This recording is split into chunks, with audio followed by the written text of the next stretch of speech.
中国就完全取回这家公司经营权的时候，要做第二步。第二步就是把所有的当初的叛将全部开除掉，也就是那一些荷兰人要一个都不留，不能够再养内奸，因为原本当初就是君子相待嘛，就是说我保障你荷兰的就业机会，所以我把你这个公司买下来了以后，我来经营。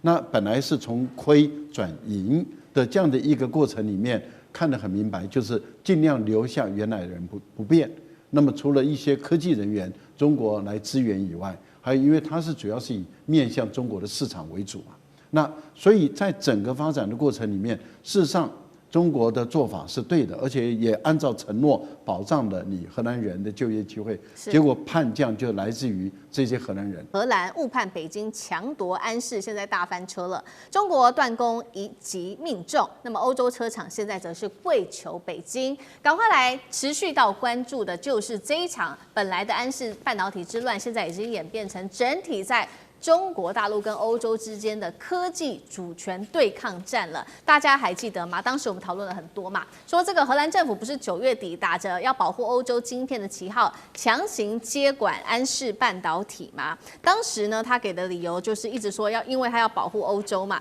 结果怎么样呢？中国大陆是立刻的祭出反制了，这是最新消息。中国是已经宣布了，生产所有安市的晶片会全面的断供，停止出口给这一些欧洲国家。荷兰的经济大臣听到之后是气急败坏，他说没有想到中方的反制会如此的迅速，导致我们可以说是措手不及啊，并且呢，这个欧洲的议会，荷兰的议会也痛骂中国的动作根本鲁莽草率，而且非常的外行。来看到现在演变的局面，造成了车厂现在非常的忧心，因为现在车厂赶快急着跟大陆来求救，尤其是德国的汽车协会已经公开表示了，他们支持透过双方中荷之间的对话来解决安市的争端，并且德国政府已经说呢，出面要施压荷兰停止在干预安市了。文泰科技已经正式启动了法律战，并且邀请临时监管人可以到北京，如果你愿意的话，赶快来做协商。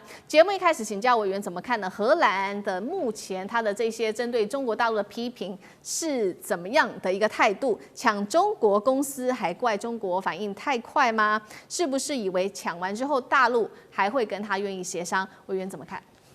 荷兰这个动作又回复他以前祖先当海盗的记录。这种海盗即使他长得像电影明星，还是海盗。只是他碰到了专门在逮捕海盗的高手，叫王文涛。你当海盗，你以为我治不了你，所以第一个时间呢，就把这个半导体禁止出口。禁止出口呢，就逼得荷兰最依赖的德国出面干涉，所以他现在满脸豆花，然后楼梯给他，他又不肯下来，然后不肯下来呢，还不肯把经营权交出来，他只是不敢再跟中国大陆打这个安氏半导体的这种汽车晶片，而中国看在德国的面子上面做个人情给德国，然后那个荷兰事情你去摆平，那荷兰现在还在盯，因为他这个内阁快解散了，因为他已经选输要下台了。所以在下台之前，可能想捞一笔。荷兰其实是一个很贪污很严重的国家，你不要以为它跟德国啊、那个法国那么样了不一样。荷兰是很会贪污的国家，因为什么？有海盗的血裔，怎么可能不贪呢？哎呀，对不对啊？所以对于这个荷兰这个状况，可能中国大陆还要给一点压力才行压力才行压力很简单突然间工厂没办法出货了，德国你自己想办法就解决了吧所以不必要自己亲手去操刀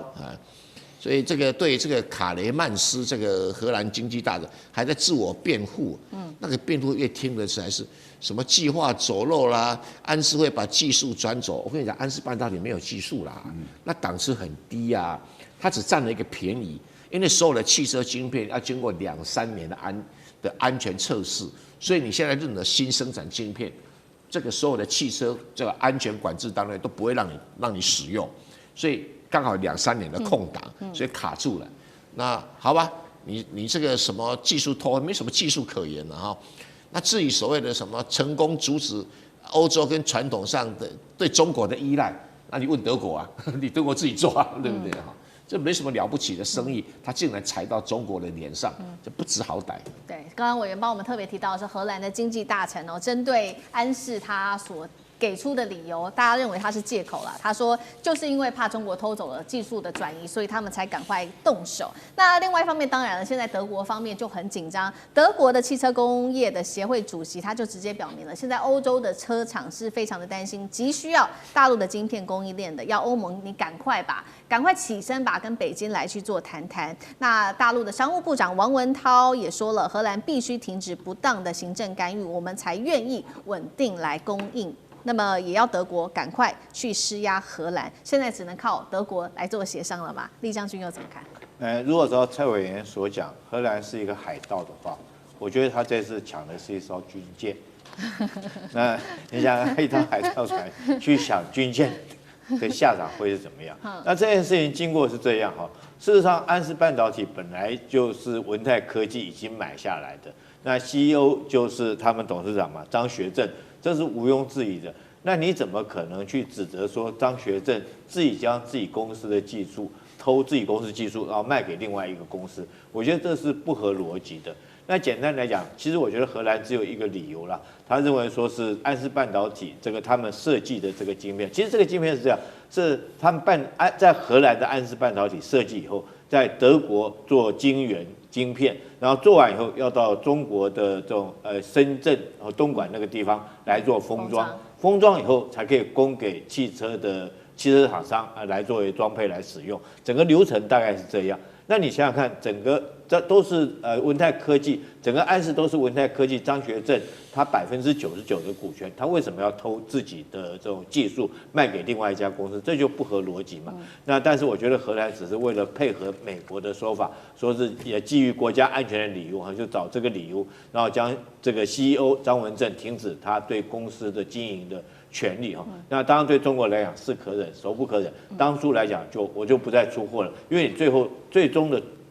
这个晶片最后的出口端还是在东莞的出口厂商那边。那中国管制出口以后，就造成很多汽车厂商，这个宝马啦，或者是奔腾啦，哈，这些他们急得不得了。但是中国这时候展现出大国的风范，一个负责任大国，他还继续给你们这些车厂豁免得你们断供，影响到全世界的供应。但是后续来讲还是要谈哈，这东西这第一个中国要求的也很简单，就是你要恢复张文正的经营权嘛，因为他本来就是董事长，他本来就是 CEO， 是他买下公司，你公司怎么可以随便就撤换掉他的股权？所以这方面来讲，我觉得中国立场是对的，支持自己国内的企业，不管在国外受了委屈，国内这个以中国自己本身的实力，支持自己国内的企业在国外的经营受了委屈，找自己国家来经营，这个东西不免让我们联想到，我们台湾政府到底有没有这个力量，有没有这种魄力，支持我们的台湾企业，如果在国外受了委屈来讲的话，能够力挺它。对，好，这时候中国大陆是硬起来，他们除了支持张学正 CEO 之外，他们也要求了几项很重要，告诉荷兰说，我们也要求你们要恢复包括了这个控制权跟股东权，并且大陆方面已经开始打起了法律战，他们也邀请说，荷兰你要谈也可以，那么你就是可以派出你们的荷兰临时监管人来到北京来做谈判。德国也说了，他们很愿意来搭起桥梁。文泰的法律战加上德国的外交施压，能够逼荷兰认输吗？接下来文泰重新拿回安氏的话，第一个要处理的问题又会是什么？是要整治内部企业、恢复供应链，还是赶快向荷兰全面追责？哪一个最重要？赖老师又怎么看？都很重要啊！我觉得大陆现在要做的就是一定要做到整个荷兰把这个安氏交出来。如果不做到这一点的话，这个是不可以的。因为目前来讲，荷兰的政府是在偷鸡。他用拖延战术，为什么？因为他是暂停执行1年，所以法院的判决仍然有效。那这样的话，对于文泰拿回自己的公司，这个就拿不回来了，因为1年以后你的政府继续执行的话，他一样可以把你的 CEO 换掉。所以我觉得对大陆来说，这是目前来讲，荷兰政府是采用拖延战术。所以中国大陆现在要做的第一件事，当然就是也唯一一定要做的这是最重要的，要摆在最前头的，就是你荷兰的政府，不管你这一届还是下一届，你任何政府一上来以后，你要先把这一个案子撤掉。撤掉以后，法院就是说政府已经撤掉了，那法院的判决就无效了，法院就改判，就是说原来的案子销案，因为原来的判决已经不存在了，那就销案了。销案以后，那当然 CEO 就合法的完全掌控取回自己的公司，因为这公司本来就是文泰的100%的资本嘛，对，所以中国就完全取回这家公司经营权的时候，要做第二步。第二步就是把所有的当初的叛将全部开除掉，也就是那一些荷兰人要一个都不留，不能够再养内奸，因为原本当初就是君子相待嘛，原本所谓的君子相待就是说我保障你荷兰的就业机会，所以我把你这个公司买下来了以后，我来经营。那本来是从亏转盈的这样的一个过程里面，看得很明白，就是尽量留下原来的人不变。那么除了一些科技人员中国来支援以外，还有因为它是主要是以面向中国的市场为主嘛，那所以在整个发展的过程里面，事实上中国的做法是对的，而且也按照承诺保障了你荷兰人的就业机会。结果叛将就来自于这些荷兰人。那在这个情形下的话，时代已经变了，环境也变了，那就让现况就回不去了。所以我觉得第二个要做的就是把这些人全部都开除。那开除了以后就安排自己的人，就完全接管了。我觉得目前来讲，大陆已经做了一件事，就是说，荷兰的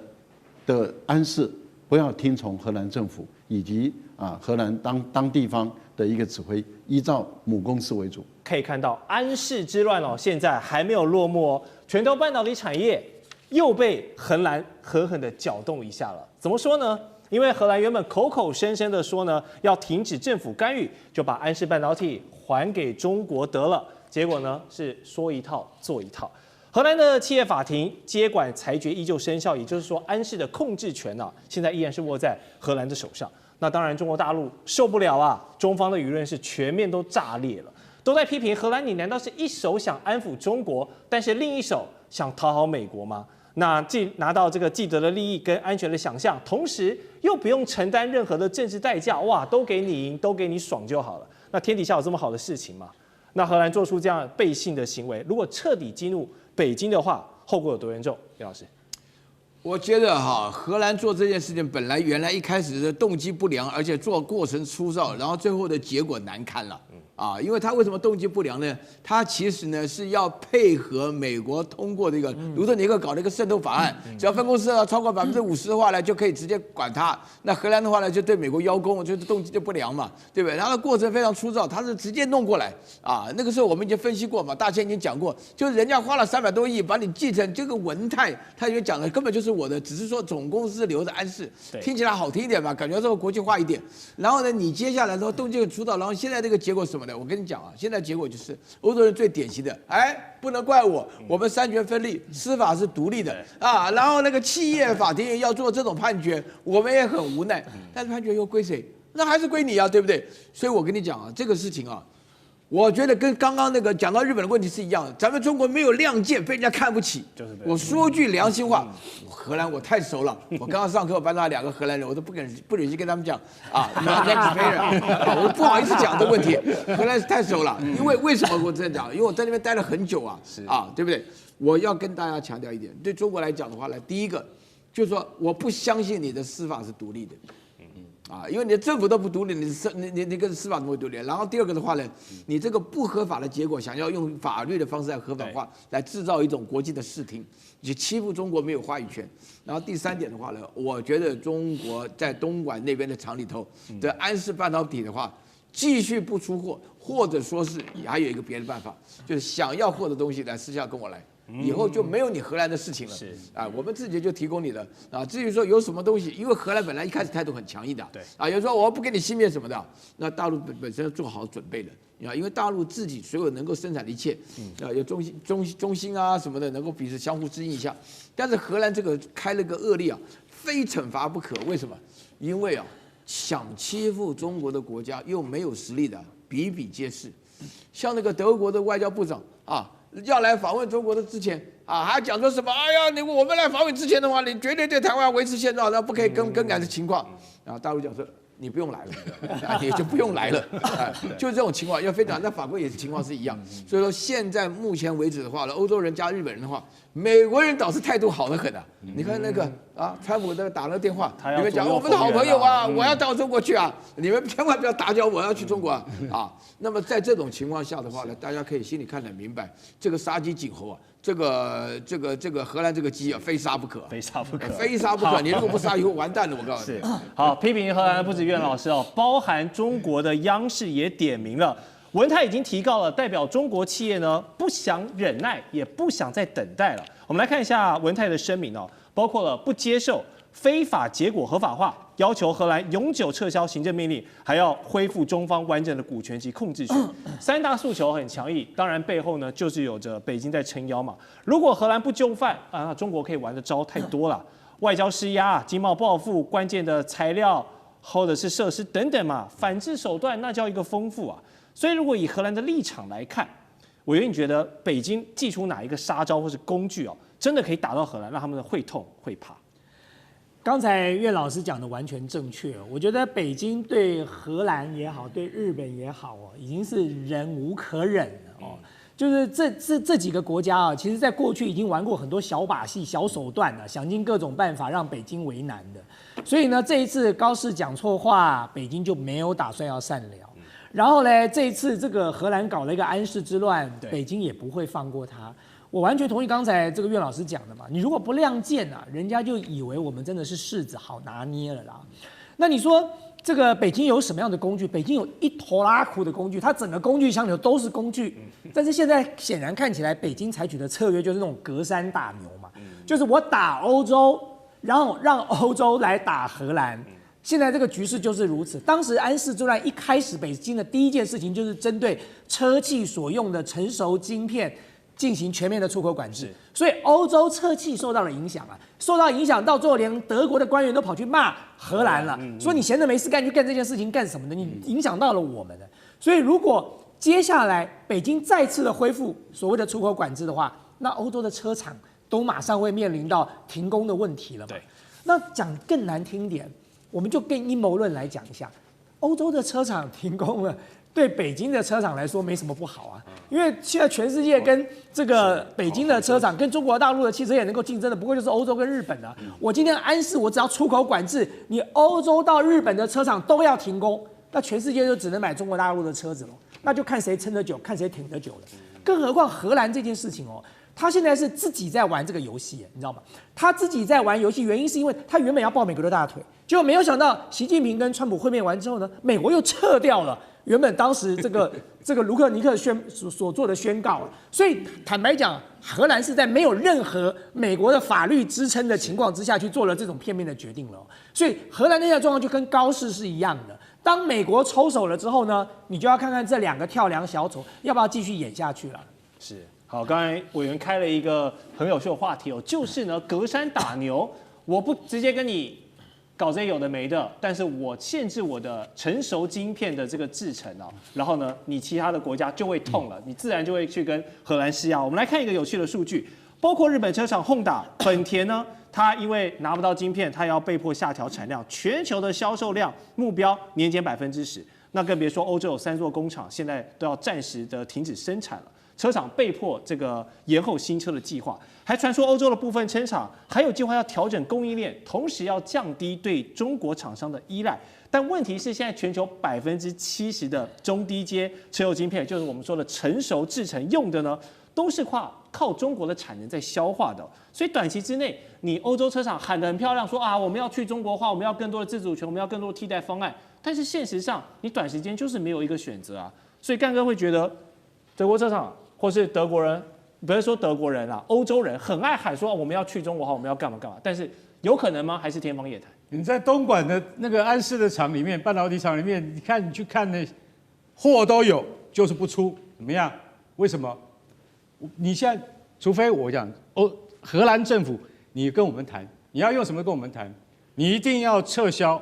对于这个不合法的法令，还有你要让原来安市的 CEO 张学正回去做他的 CEO， 对不对？这些都是基本的嘛。不然我现在跟你讲很简单你知道那个逻辑晶片啊，它不是什么高阶产品啊，它老实讲一句，它根本就是一个车用的，然后呢，它是最基本的元件，没有这一颗，整部汽车都不用出厂，为什么？它就没有指令，灯也打不开，刹车也刹不住，它这个晶片很简单，主控了这一切，没有装这一颗，没有在我东莞的封测厂。经过测试之后，它出不去的话，你就干嘛？你就不用卖了。现在不用卖的不是我中国政府啊，是 BMW， 是宝马，是宾士，是标致，是你讲得出来的厂牌的车，它都被影响。在这种情况底下，我请问一下，你们到底要不要来跟我们中国政府谈呢？而且有一些车厂，他们也讲，他说，从安世这次的事件看起来，他们就发现说，不能够永远依赖一个地方。那我今天也要讲一句实在话，你所讲那个地方就叫中国，对不对？对。但是你要取代中国产品的可靠度，他说我这一个晶片，一个逻辑晶片，还有这些附加的离散元件，你知道可以，就是装在车子上10年不会坏。你去哪一家厂商可以保证他的东西出来之后10年不会坏？也就是这个相当于它不是耗材它不是什么汽车传动轴开还会坏掉。它这些半导体的晶片，老实讲一句，它可以用10年而不会坏掉，那就是中国做的啊。那你今天要取代它的那些下游厂商，它至少要7到10年才会成熟，你等得了那么久吗？你有那个时间，还有你有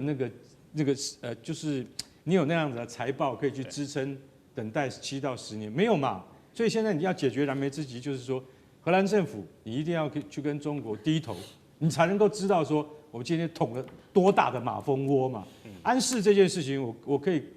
跟各位讲，未来的发展一定荷兰政府又悄悄的道歉，又悄悄的说啊，好，都完全取消了这些制裁的手段。为什么？因为你用的是50年前那个早就已经过时的冷战时期的法规，根本是老美国人在后面搞鬼。这件事情我跟你讲，对全球的汽车产业已经造成了莫大的伤害，早就应该适可而止了。所以中国大陆的策略其实只有一句话：荷兰惹事，你就让欧洲有事。对，那欧洲有事，荷兰就要想办法处理这件事了嘛。是好，所以老师也觉得说，这个晶片的东西，车用晶片，我们扩大看的话，像委员说的，你一个荷兰捅出了乱子，现在其他的欧洲人都要陪你陪葬。那这个本来就是这个道理嘛。这个你以为荷兰就是单独一个国家做决定嘛？当然是一个群体做决定嘛，对不对？我刚刚已经提到了，德国也就这种做法啊，对不对？然后法国也想搞啊，对不对？现在唯一比较老实一点的是英国了，因为英国实在是不行了。他有点袖手旁观的感觉。不是，他不但是袖手旁观，因为英国本身来讲就不跟欧洲走在一起嘛。那欧洲目前为止的话呢，要扩大自己的声势。那这个荷兰其实原来讲起来是一个还不错的国家，但是做这一次这个非常愚蠢的事情的话呢，导致的结果对于荷兰自己很伤的。了解。我觉得欧洲本身来讲的话呢，目前应该做的事情是跟大陆走近一点。经过这个28条以后，欧洲不得不跟大陆走近一点，因为实在是被甩掉了。荷兰跟中国大陆之间的暗示半导体的争夺之乱，我们要来看到，因为在荷兰9月的时候突然宣布说以国安为由要接管安世半导体，那其实在北京方面是立刻做出反制了，直接就禁止了安世晶片的出口，结果是让欧洲的汽车产业差一点要这个产线停工。那我们看到呢，最新的进展就是现在呢，荷兰的经济大臣他宣布暂停接管命令了。为什么呢？因为是过去2天，11月18、19号，荷中双方进行了一场会谈，那据说是有建设性的，所以中国方面释出善意了，甚至也恢复这个民用晶片的出口，让欧洲的供应链可以稍微喘一口气。但是现在有一个问题是，北京话说得非常直接，他说荷兰才是导致全球供应链混乱的责任方，说这个现在只是第一步，因为真正要解决这个问题，就是你要撤回这个行政命令嘛。也就是说，现在双方的对立看起来好像稍微缓和一点，但是本质上的问题呢，现在供应链的紧张也没有完全消失。中国文泰他最新的回应说，对安世的控制权还是在受限的状态。所以想请教蔡委员，您看，中国一出手就是出口管制嘛，让欧洲的车厂也吓到了。你怎么看他们这个反制力道？中国大陆的反制是因为中国大陆控制着安世半导体生产的下游阶段，就是封装跟测试。晶片的制造厂还是在荷兰。虽然这个稳泰科技有帮安视中国在上海跟江苏说要盖了一个新的晶圆厂，那个晶圆厂要明年才会生产，所以工程师调回来了，但是现在还没有办法供货。那如果晶片在中国生产，然后这个封装测试在中国这个做，然后出口到欧洲这几个，就是完全中国控制。现在等于是一个人控制一半。对于这个目前呢，荷兰的政策是说我撤回这个所谓的行政命令，可是北京是要你撤销行政命令，但是我是暂停，暂停。那这个是有差距，等于是暂时一个妥协的状态。我相信这个荷兰政府虽然是暂停，它不会再实施了。你再实施回到原状的话，那你不被欧洲一脚把它踩死？因为荷兰主要是靠德国吃饭的，所以这个国家也不长眼睛。但是你说稳泰还没有完全控制是事实，因为什么？他的 CEO 还没上任，然后原先叛变的那几个外籍高管还没有铲除，因为一定会铲除汉奸的嘛，铲除汪精卫嘛，所以这个还没铲除嘛，那这个还没铲除，所以他可能在控制还会碰到这些障碍，不过我相信会解决了，会解决。那如果稳泰科技的 CEO 上任安视荷兰的 CEO，然后把这些人开除，换上他自己派的，比如说德国的高管这个这个时候很简单你就这个稳泰科技就打个电话给那个谁，给那个宾士跟 BMW， 你们派个人来当副总，就当营运长就来了，你根本不用管什么事，反正客户是这些人嘛，他们自己会把事情料理好。所以我是觉得这个时间因为不至于说会一直僵下去，因为荷兰这个政府也快下台，下一任政府谁帮你收这个烂摊子，根本懒得管嘛那这个安视之乱应该是给欧洲一个很大的教训，就是说你要欺负中国的企业，那你要垫垫斤两那第二个你要脱离中国的供应链，你要考虑你成本有多高。风险有多大然后第三个还是跟中国好好相处比较实际。这从来没有中国找你麻烦，都是你们找中国麻烦中国没事干就找你麻烦。中国是哲学是和气生财嘛大家有钱一起赚嘛。当然讲的比较高远一点，名字叫什么？人类生命共同体。其实有钱大家赚，好吧？你自己荷兰不长眼睛，你听到这个美国说有要什么50%的这种渗入法，你就主动跑去当打手，还没想到美国躲到一边去，不干我的事你不是丢在这个马路上挨揍嘛？所以荷兰给个教训，其实也会给欧洲很多国家一个很好的教训。好，其实这一场晶片之乱呢，真的是全球都在关注了。怎么说呢？因为它安视的这个晶片呢，它不是说这种很厉害的尖端的这种 AI 晶片，它做的就是现在呢欧洲最缺、最怕被卡脖子的这种晶片。它做的就是功率半导体、车用还有工控的这一种晶片。那像是很关键的电动车、机械手臂、军工设备，通通都是靠它们。好，其实除了荷中两国呢，包含了欧盟各国，这一次大家也都跳进来很关注，就是因为欧洲的汽车大厂，包含刚刚蔡委员提到的宾士BMW 还有 Volkswagen， 其实他们都是安视的大客户。简单来说，就是被安视绑着嘛，所以呢，现在不只是监管并购，他们是在保护自己的产业命脉。那我们今天想探讨的，包括刚刚蔡委员其实刚才也稍微帮我们提到了，想请教赖教授，您来看安视它晶片这个背后牵动的，其实是不是还包括美国对中国科技政治封锁的这个红线呢？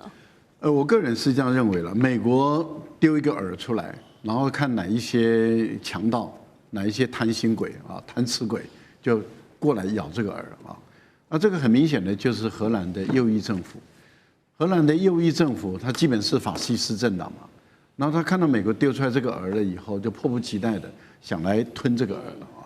那为什么这样子来做比喻呢？就是说，本来安视在荷兰是一个赔钱的企业亏损累累，已经要倒了，所以后来是中国用全资把它买下来，所以中国的控股是100%。然后中国买下来了以后，由于中国的 CEO 的经营能力很强，然后以中国的市场作为基础、作为基底所以它开始赚钱了，所以它变成从一个亏损的企业到赚钱的企业，它也给当地的荷兰人创造了很多的就业机会，啊，然后也满足了欧洲的各个车商他们稳定的这些晶片的来源，其实是多赢，也就不只是双赢，是多赢的一个局面。但是这个右翼的政府就贪吃鬼啊，他看到一个从亏损到有钱的到赚，而且他赚很多钱，赚了很多钱的这个企业的时候，他都想利用美国人的手，想把这个企业吞下来。所以他是一个强盗，他就是要抢这个中国人的财产，这是第一个。第二个呢，我们提到的就是他知道这个晶片的公司，他虽然不是做高阶的晶片，例如说他在荷兰这个部分是做设计，然后他的生产制造事实上是在德国，他在德国生产制造完了以后，然后的晶片嘛，然后再送回中国的深圳。在这个地方进行封测，最后封装，然后再运回去给德国的汽车来使用，是采用这样的一种方式，所以基本上来讲是全球的产业链的一部分。好，荷兰他认为他控制了这个晶片以后，他事实上对德国他就有更大的影响力了，因为德国、美国部分的还有日本部分的厂，那它等于是他们全世界的60%的欧洲厂的晶片都控制在荷兰手中，这个右翼政府就更有筹码了嘛。可是问题就是他没想到偷鸡不着蚀把米，也就是当他要偷吃，想借由美国人的手启动的一个从来没有使用过的所谓的1952年的法案，那这个法案他就要偷吃了。那他没想到中国政府是给企业当后盾的，这个情况就跟当初美国要吃华为一样。中国就给华为当后盾，所以华为不但活下来了，而且活得更好，而且现在更为壮大、更为强大了啊！那现在的情况是，我相信安氏将会更为壮大、更为强大，因为再也没有人敢欺负中国的企业，也没有人敢欺负安氏了，因为中国政府已经出来了，我就是他的后盾。所以我个人是认为，荷兰这一次的右翼政府是真的是没有从美国的经验中学到教训，这个是吃的亏吃的大。但是问题是在这个事情还没解决，为什么？因为它是暂停，对，不是撤回，不是撤回。那所以企业法庭的裁决仍然有效。你政府撤回了以后，企业法庭才能够裁决。就是说，因为你是政府要接管嘛。那你现在政府说不接管了，那企业法庭才能够裁决原来的裁决无效。我觉得目前问题还没解决，中国还会跟荷兰算了没完的账，而且我觉得这笔账还要继续算下去。好，确实现在的问题还没有解决。我们来看到荷中两方的态度，因为荷兰一方面它是要配合美国的出口短制嘛，刚刚说这个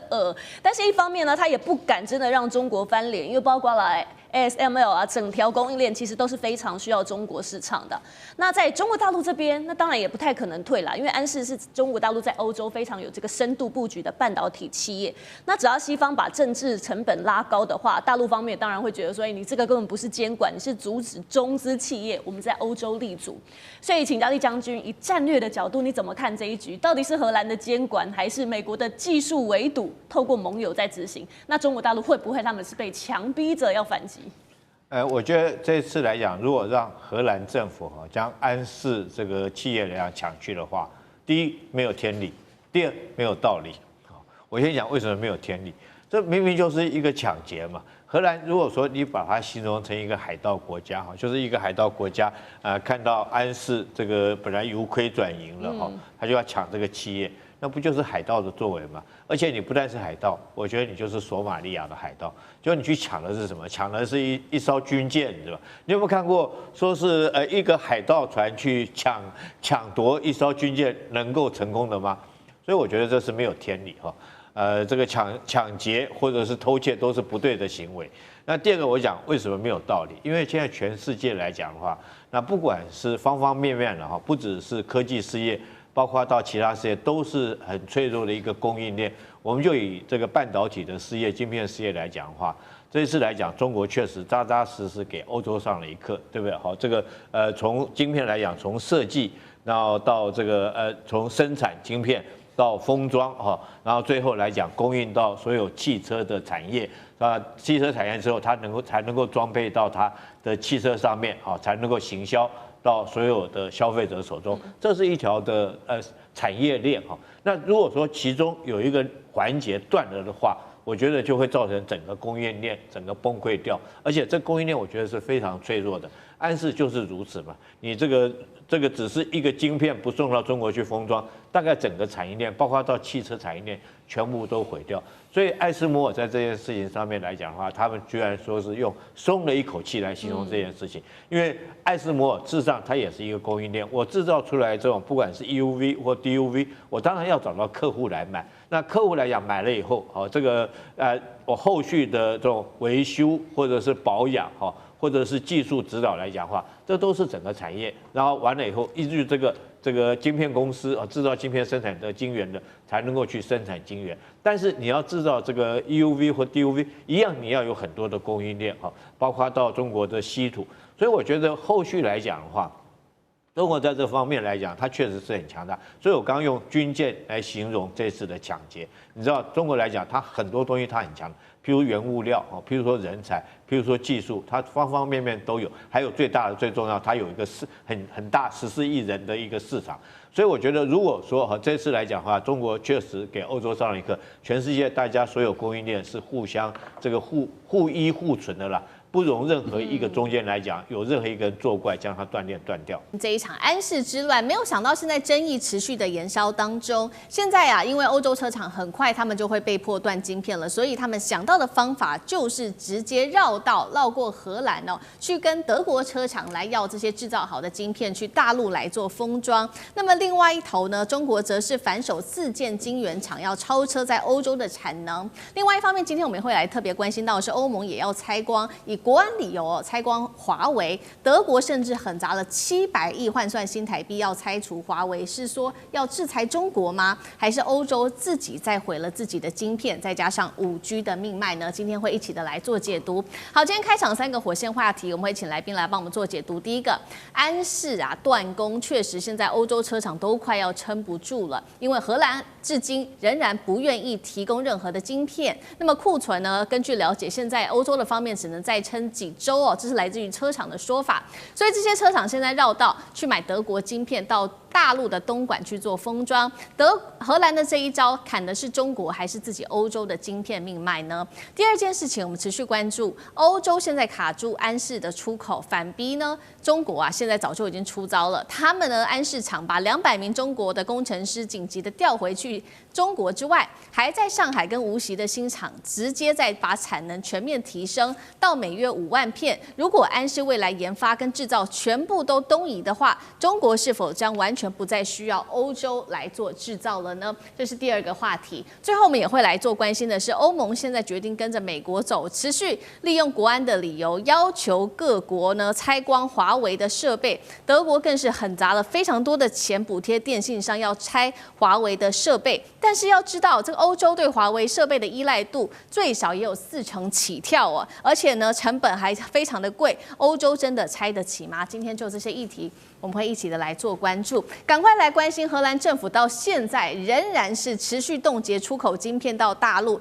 这是让欧洲汽车厂商现在陷入了晶片荒的焦虑当中。库存根据了解只剩下几周的时间而已了。就在此刻，路透社报道这个是最新的惊人内幕，他说现在欧洲多家车厂他们秘密的做协商，干脆我们一起把荷兰给跳过吧，直接向安士德国汉堡厂买晶圆，再到大陆的东莞这边来封装吧。据传呢，包括了安士的这些客户都有考量这样的方法。哪些车厂呢？现在根据媒体的报道，福斯或者是 Bosch、本田等等的重量级车厂都在考虑这样子的一个方案。而且我们要来看到这场安士之乱导致了不管是荷兰方，也就是荷兰安士，或者是在中国大陆的安士，他们觉得说，要么就去中化，要么就是完全去欧洲的产线。我们看到在欧洲的部门这边，现在正正在考虑扩大马来西亚跟菲律宾的封装产能，有意要去中国化。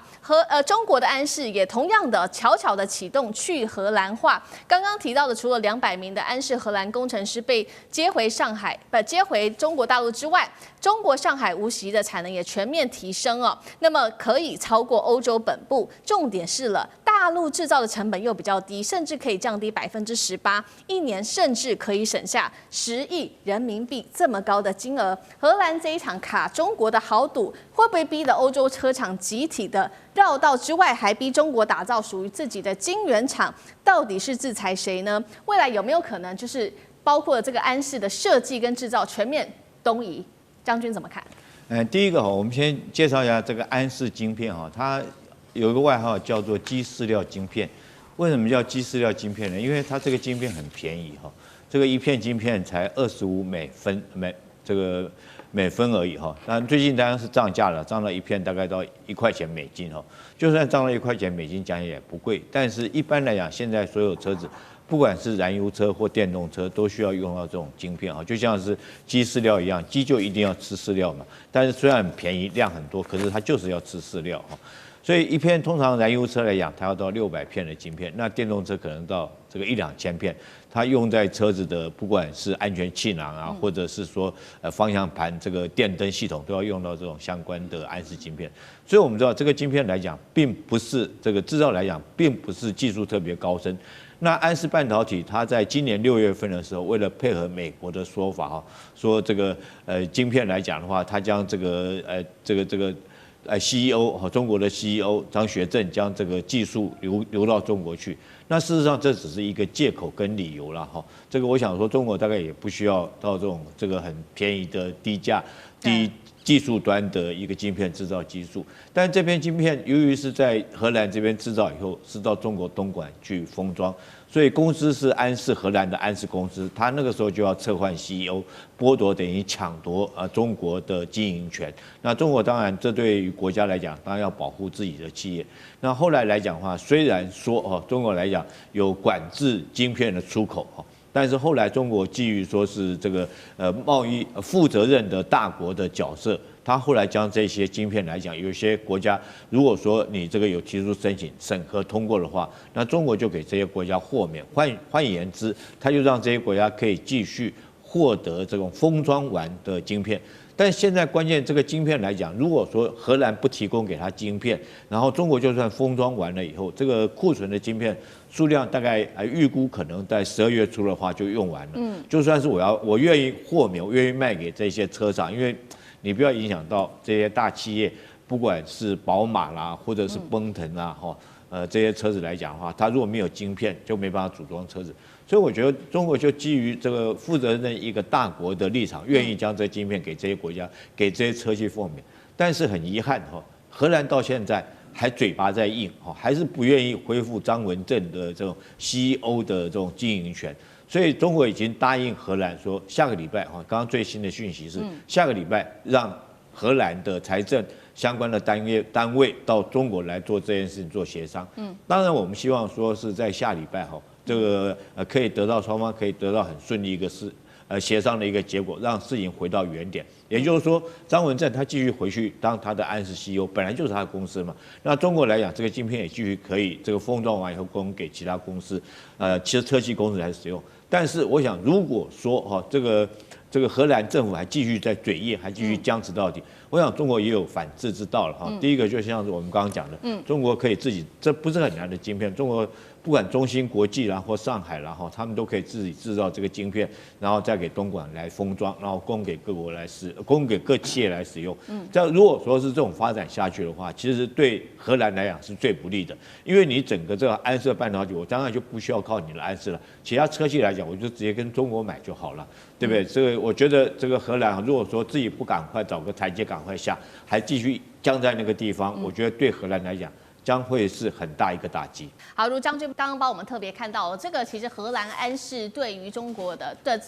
不可取代性是完全低于中国大陆它的安氏它是完全可以自给自足来做生产。那未来有没有可能就是包括这个晶片的设计到制造端全部由中国自己包办，也不再需要荷兰厂了？老师又怎么看？ OK， 我有一个学生在矽谷，他本身有个厂，他是去年毕业的博士，他曾经跟我讲过一件事，因为他们有个公司在上海，他在长跑深圳啊，他常跟我说啊，他说奇怪，这个我们到对岸去的时候，发现啊，即便是大陆的毕业生，你只要给他一些 incentive， 跟他说我要做什么，没有多久，他一个团队就做出来了。这次啊，我们从这个，我们知道我们的对岸在2013年红色供应链以后，他们所做的东西，尤其在隔年之后，他们强调一个叫做 China Creation 的一个可怕的地方，也就是他们从无到有。而且所有的东西急速升级到你有时候想象不到的快速，当然不是说光高铁啊、盖这个什么这个港珠澳大桥等等，在这个所谓的科技的这个领域也是一样，所以常常让你会意想不到的突然的出现。好，那待会我们讲安适这个问题啊，就讲，因为我们讲对岸他们已经真的是用心在这一块，也就是高科技上面扎根啊。从2014年跟这个中德签的工业4.0之后。然后他们在另一年丢了大经济一期计划，在1000多亿，2019年2期计划，2023、24因为面临到所谓的中美贸易战的越来越这个紧箍咒越来越严重，丢了3期计划，这是在扎重金，还有在教育的改革，因为我刚从南京回来，他们现在叫跨领域结合，包括我们的财经系都已经落到后面的排名，而是所有东西必须加 AI 元素，那叫跨领域结合。那我现在要讲的就是说，所有的东西你不可能只有一样就生存，包括安氏半导体也是一样。9月30号在河南呢做了一个大的这个我们也是一个杀手锏啊，他就把这个整个安氏半导体就把它拿下来了。那这个东西其实是从当时我们的对岸中国在那边去设厂把它这个成立起来，这是一个我们把它号称叫做全球最大的基础型的晶片的制造商。它里面包括它的二极体啊、电晶体啊、电源供应器这些东西都在那边做这个制造生产。实际上它是非常重要的，可是你忽略掉一个东西，就是说它在制造一样东西的时候，一定有上中游甚至下游啊，不管下游还有下游端到最后的客户端。这里呢，如果你今天不能掌控整条线，你只拿到中间的部分，其实啊，你有可能就会被人家断层。所以呢，当时我记得在10月初的时候啊，我们的对岸就给他做了一个断层的做法，就把上中的很多的供应商就不过去了。当然这时候又发现他们这样又生存不下去，但他们一样可以从，因为欧盟是一个比较奇怪的地方，欧盟现在28个国家，从这个英国脱欧变27个嘛，这些在不管深耕这里面的国家呢，他们也互相各有资源，所以即便是厂商需求这样的半导体，即便是供应商不见，他们也可能透过别的国家，再到甚至你要组装，透过别的国家洗白了这个所谓的荷兰和中国的对抗，比如透过德国啊或所有地方到了深圳或东莞去再设计包装。但你知道，这个我想，任何人也是一样，国家也是一样。一个高层他不可能是傻子的，这个是没有智慧的。他没有智慧决策。当你要锁我们的东西，我们一定就会反其手。所以我觉得所有的这种高科技的东西，我觉得有3样很重要的东西。第一个叫技术，你没有好的技术不可能。好，那当然技术可以慢慢 create， 就是每个国家在比照。比如先进制程，我们的晶片，台积电这么强，我们的对岸真的还拿不到，所以美国才用那样来锁喉中国。当然，还有第二个就是人才。我跟你讲，技术的核心就是人才，没有人你怎么做呢？没有人，你 AI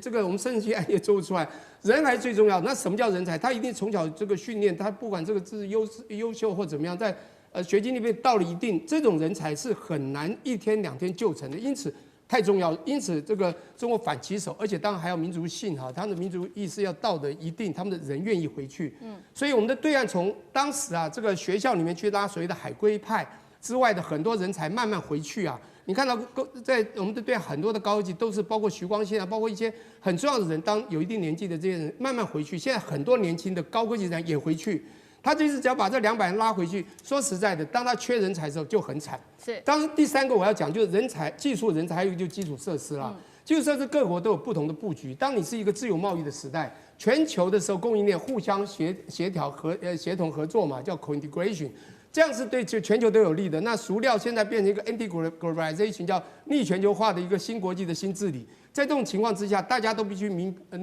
哲保身。从美国他孤立主义、保护主义开始，全球都在这样。所以荷兰做这样的动作，当然我们的对岸中国也会做这样的动作。所以这时候他为了明哲保身，只要你对我怎么样，他一定会做反其道的手，然后就把他人才拉回去。当然最后一个重点就是我讲的刚开始讲的一句话，就我们对岸真的是从某些地方蛮可怕，就是我们美国也曾经吓得说，他怎么又突然多了一个船坞，怎么又突然多了一艘舰艇一样的道理，就是我们现在觉得它好像还没有东西，它可能很快就会出现。也就是你讲的，有可能中国在不久的将来，因为它量体也大，人口也多，人才也多，就会不需要，大部分就不需要欧洲的供应了，而欧洲以前是像老虎一样的，全部就会被打趴变成欧洲猫了。这个安氏之乱，这一回大陆使出了这一招叫做釜底抽薪吗？因为荷兰是否在这时候恐怕沦为一个空壳的公司了？大陆用什么样的方法把荷兰之重要的头脑，还有这些重要的一些资产啊、人力等等，全部都带回中国去了？等一下一起做关心这一招，这个。拉着德国一起来针对荷兰这招放饵钓鱼，是否会让荷兰完全的孤立呢？今天都会一起来做关心。好，今天3个火线话题，我们等一下赶快来请来宾帮我们做解答。北京这一回是先甜后刀吗？针对荷兰针对德国，他怎么做呢？先把晶片给德国来救他的汽车业，然后再反过来跟德国说：好，你拿到了晶片没有错，这时候你得站队了，帮我们一起来施压荷兰。这是逼欧洲选边站的一个精准布局吗？德国的施压之下，荷兰会做让步吗？第二件事情，刚刚提到了这个有关于安氏案哦，这个文泰科技现在乾坤大挪移，怎么做呢？他把在安氏的200名工程师给拉回中国大陆，并且现在说呢，产能可以直升5万片。那么如果这样的情况之下，荷兰的安氏会被掏空成未来成为一个空壳公司吗？那么未来整个生产也都会回到中国大陆来做吗？这个是第二个我们今天会来做关心的。最后今天也会来关心到的是，没有想到这个有关于安氏的这件事情，中美早就谈好了，但是欧盟从头到尾都不知情。有人说啊，荷兰根本就是被拿来当做祭旗的，而荷兰到底现在还有什么筹码呢？今天我们都会一起的来做解读。好，赶快来关心到的是安氏的这一场风暴。德国汽车这个零件巨头，他已经正式的证实了他是欧摩威，他说确实已经拿到了来自于中国大陆安氏晶片出口，已经拿到晶片了。那么中国商务部就说，好，你拿到晶片了，那接下来你就要帮助我们一起对荷兰施压，撤销荷兰对于中资晶片制造商的这个接管行动。那么德国方面目前也说的，好的，我们会继续的持续加强跟荷兰的沟通。针对于北京的这个步伐，也就是说让德国先甜后刀，委员怎么看？能够奏效吗？一定能够奏效，而且中国商务部啊打了这个，几乎就是纯商业手法，这个太神奇了啊！他禁止它出口。那现在正在制造汽车的全部卡在那边，为了一个金额不大的晶片，那么大的汽车出不了厂，你说德国急不急啊？德国上上下下急翻了，而且这个事情跟他无关，可是他在供应链的末端，那当然他就当然希望中国可不可以先放他一马？那中国说好，我先放民用的，军用的暂时不放，因为军用的同样汽车公司有人做军用的运兵车、军用的卡车，还有做一些什么底盘的一大堆的啊。那先供着大家也没话讲，因为军用毕竟没那么急嘛。民用的车子刚订单满天飞，你还没办法供货，这是比较急啊。但是整体来讲，这两个先区隔开来的话，那就很明白啦。你这些汽车公司就单独去跟荷兰施压，那你不要怪我啊！我不出口原因是他接受我公司啊，我知道荷兰跟中国的同一个公司2个部门先切割啊，那我保护我的财产啊，对，所以这个做的是对的，那荷兰就灰头土脸啦。本来他可能想要讨好美国啦，因为美国也没有正式叫他这么做，想讨好美国，发现说被抛弃了，那自己可能一开始也贪心啦，贪心真的是贪心啦，没想到贪心哦。这个偷鸡不着，数了一把米啊，这也好大一把米啊。那德国很生气，因为德国可以说是荷兰很重要的经济命脉，他得罪了德国，我不晓得荷兰以后怎么混的哦。所以这个德国一定会给荷兰强大的政治跟经济的压力嘛。那接下来就是你荷兰哦，内部老百姓抱怨连连，你都快要卸任的过渡时期的内阁，你还搞这种无聊的事啊！而且荷兰的认知说，你们这几个官员就是被那个高管安氏的外籍高管给收买，不然你干这个事干什么啊？那现在在当家是安氏的高管，可是现在已经被抽空了。现在所谓工程师回来，那是因为两边没有弄好，这次是派去的，所以工程师回来，荷兰会不会成为空壳公司？现在还不会，因为它还有晶圆厂。那现在中国大陆的稳泰科技现在也开始盖出晶圆厂，找到上海跟无锡的新厂。因为盖这种晶圆厂不像台积电那么精密，因为它是800奈米的吧，所以只要有专利权啊，有设计图，就很容易 copy 出来了。就因为它有封装厂，所以它一定有设计图啊。然后这个对他来讲又不是什么太难了，200个工程师，其中50个就够了，可以把它完全铺陈出来生产。那这一下子，那个控制荷兰安氏那几个外籍高管这下傻眼了，他们准备吃官司了啊。好，我们所以持续看到，那所以接下来如果中国大陆早就已经持续的在布局，刚刚委员帮我们提到，除了建晶圆厂之外呢，赶快来看到是中国的前吞大挪移用了哪一些方法，被外界视为这个叫做教科书式的商业反击哦。他们利用的是这个收购合约当中的一个关键条款，把这个荷兰安氏里面很重要的大脑、人才跟产能说全部要搬回大陆。好，怎么搬呢？我们先来看到，除了刚刚委员帮我们提到的200名的工程师搬回大陆之外呢，还有这个刚刚讲的嘛建新厂，那现在预估呢每个月可以达到5万片的晶圆，这产能是会高于荷兰的。重点是在这个成本上面可以有明显的差异，中国制造还是比较便宜，而且便宜的幅度高达了18%。如果用1年来做计算，可以为中国省下10亿元的人民币。重点是客户也买单哦。现在说这个续约率高达了98%，三星、比亚迪等等的新客户甚至还上门哦，多了新客户，订单预期会比去年同期暴增35%，而且产能可以持续的扩张当中。好，请问赖老师怎么看了文泰这招釜底抽薪是早就计划好的吗？荷兰安氏的未来会长什么样子呢？那安氏的晶片生产会可能完全拉回中国吗？不是早就计划好的啊，也就是说，大陆当时文泰把安氏买下来的时候，就已经有答应就是说会创造当地的就业机会，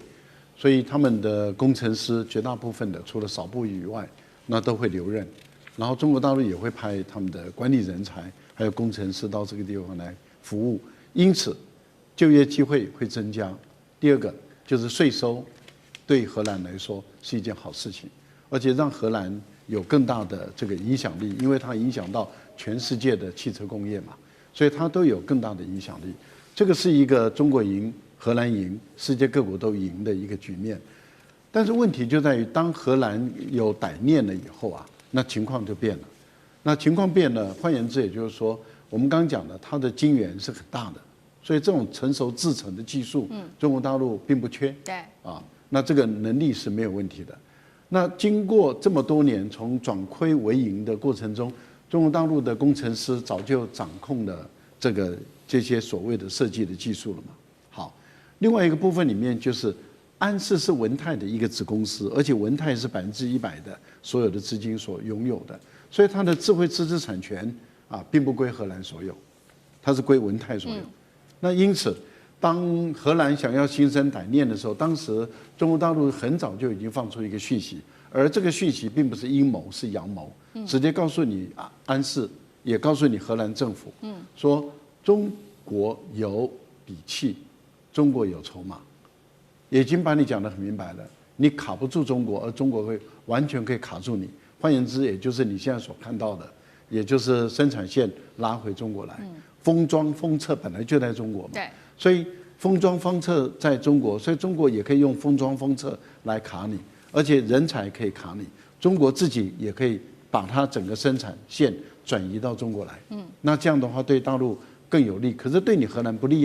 因为你的就业人口变成从在荷兰移到中国来，那它的税，它本身的带动的地区的繁荣，那就不再是你荷兰了，反而是在中国了。对，而且如果它的营业额都移到中国来的时候，税收就是中国政府收了，而不是你荷兰政府。荷兰听不进去嘛，他认为没有问题的。可是当时中国就在荷兰动手的时候，就出了一招，这一招就是要求安氏的所有的员工不准听荷兰政府的，要听中国的，因为中国是100%的这个完全有的资本，所以等于是在荷兰工作的所有中国籍的员工不需服从荷兰的命令。那这讲得很明白了。那如果荷兰籍的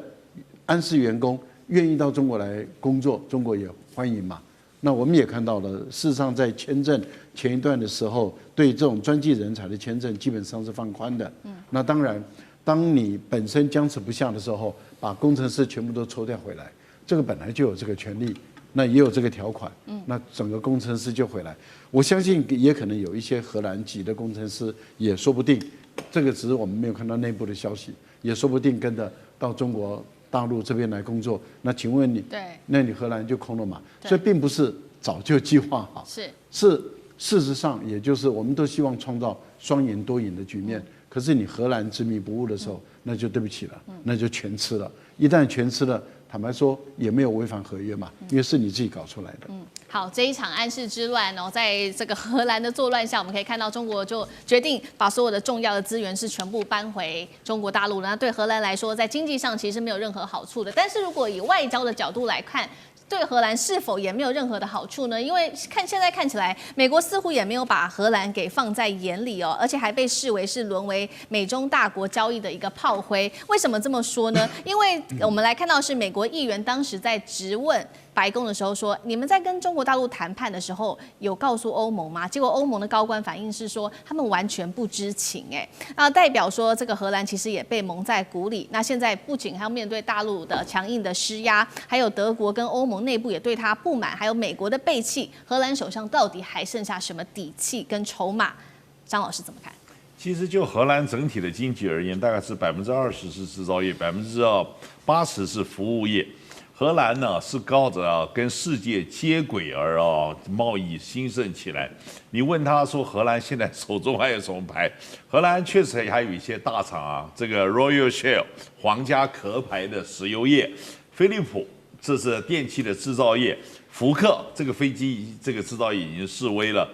联合利华 Unilever 这个是专门做农产品加工的，比较这个有名的安佳乳品啊、桦树奶粉啊，这个还有海尼根啤酒，还有这个叫做这个全部德国最畅销的牌子的德国酸菜，是荷兰做的，所以呢，荷兰有它自己的就是说经济的优势。那但是呢，他一直强调我所在的位置，我必须跟世界接轨。他今天做这个事情其实是完全反过来跟世界接轨。荷兰人是极度的聪明，而且呢，在那么小的一个国家之下，他能够在海权的这样兴旺的之下，然后你想想看，在我们台南都可以建立一个殖民地，他有他的本事，而且还可以在1米那么一个地方。但是他真正的问题就是一个观念的改变。被美国人这样子去怂恿，然后变成一个打手，最后就弄出来。所以